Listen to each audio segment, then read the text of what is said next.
Could Christmas come early for the Guam Regional Medical City with a gift of a qualifying certificate? Time will tell, as the Guam Economic Development Authority will finally discuss the matter at its next meeting.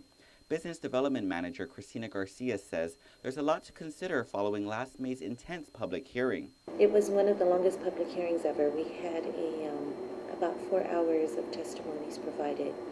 And as you can imagine, there was a lot of emotional testimony given, both in favor and against the QC. The new hospital specifically requests a rebate of 75% of corporate income taxes payable to Gov Guam for a period of 20 years, a rebate of 75% of corporate dividends tax for a period of 5 years, and an abatement of 100% of real property taxes for a period of 20 years. All are set to result in millions in tax incentives for GRMC. So again, we're having to look at all of that economic impacts and trying to, again, find a way not to hurt our existing industry, our existing hospital, but again, welcome the additional services, the vitally needed service.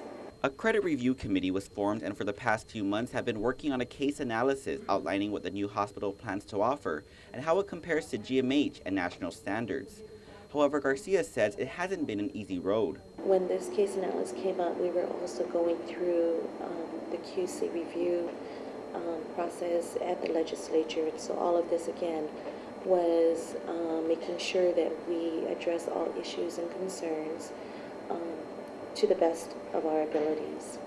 And again, there are a lot of issues with the QC program in itself. But what would the committee recommend to the board? Garcia says it's tough to say as more information is being collected, along with considering the feedback from the medical community on Guam.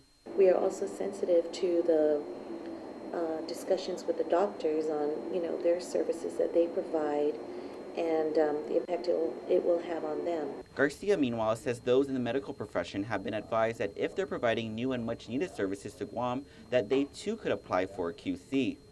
Personally speaking, though, she says things look positive for GRMC considering other QCs have been issued in the healthcare industry. The way we've had to do it is, again, we have our personal opinions, but they've come in, they've made the investments, they're willing to make the commitments on employment and so on, and so it's just a matter of ensuring that the impact does not hurt.